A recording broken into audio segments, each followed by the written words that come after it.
大家好，我是温蒂，今天也非常欢迎你收听臭豆腐不臭。今天是9月6号，星期五。现在这样子说出来，突然间发现，哇，今年真的过得好快啊。不管你现在是在上班还是上学，我想大家是不是都迫不及待的想迎接周末呢？大家周末有什么计划吗？我的话，打算好好利用周末学习日文，因为这一整周都在准备 podcast，像频道名称、做 logo 设计、写脚本，还有录音。原来做 podcast 真的没有想象中那么简单呢，搞得我现在都还有点晕头转向。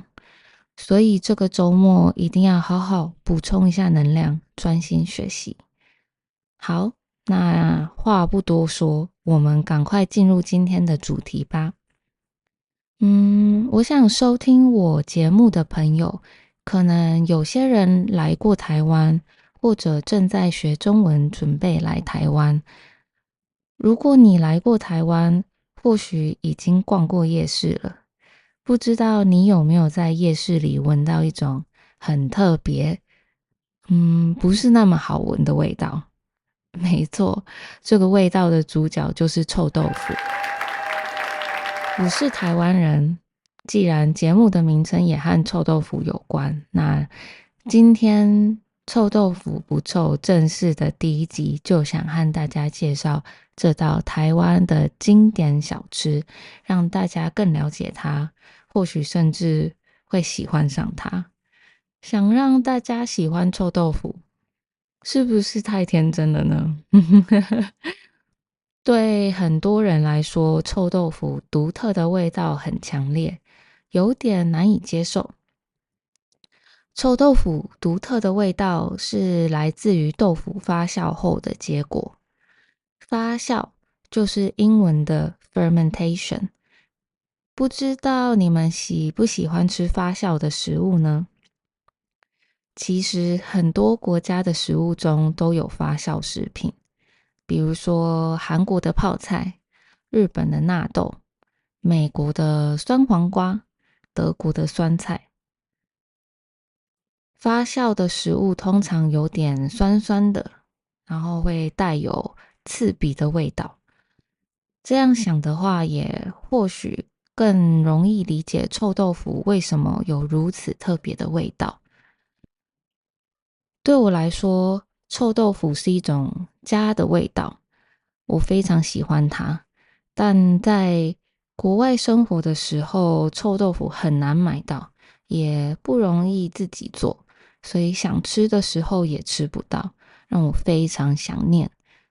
所以臭豆腐到底如何做成？那现在就让我们从它的起源开始说起。臭豆腐最早来自中国，后来这道小吃传到了台湾，不同地方有不同的做法和吃法。根据我在网络上的搜寻，台湾的做法也各不相同，有人这样做，也有人那样做。不过基本上都是把一些蔬菜的梗和比较老的部分加上盐和洗米水发酵，再加入豆腐渣。豆腐渣就是做豆腐剩下的材料，去进行第二次的发酵。这个发酵的液体就叫做臭卤水。最后，豆腐会被放进这个有特殊气味的臭卤水里面浸泡入味。放置几天后，就成为我们所知道的臭豆腐。说到这里，你是不是和我一样会忍不住想，到底是谁发明这种奇怪的做法？虽然我超爱吃臭豆腐，但深入理解它的制作方法后，我也觉得非常的不可思议。如果你对臭豆腐的制作感兴趣的话，我推荐一位台湾有名的 YouTuber 好味小姐，她在自己的频道中也尝试过制作臭豆腐，非常有趣。我会把链接放在下方，大家有兴趣的话可以去看看。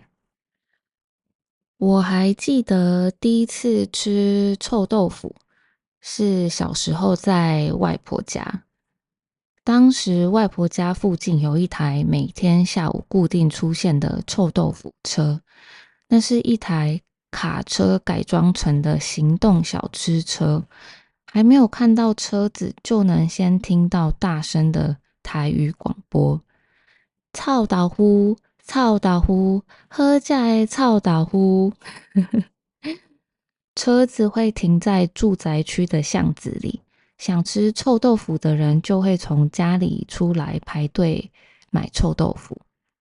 那个时候，整条巷子都会很热闹。我们去拜访外公外婆的那个周末，刚好碰上这台卖臭豆腐的卡车。我妈想说我们还没吃过臭豆腐，就决定买来让我们试试看。我记得当我妈问我要不要吃臭豆腐时，我其实有点迟疑，还问她：哈，真的很臭吗？啊，到底有多臭？当时的我大概和现在的你们一样，在心里想：如果大家都觉得它那么臭，那为什么还要吃？当我妈提着刚炸好的臭豆腐回来的时候，比起厌恶，我反而感到好奇。也许是因为我的台湾基因，我并不觉得那个味道难以接受。臭豆腐的外皮金黄酥脆，里面却很软。豆腐吸满了特制的酱汁，配上蒜泥和台湾泡菜。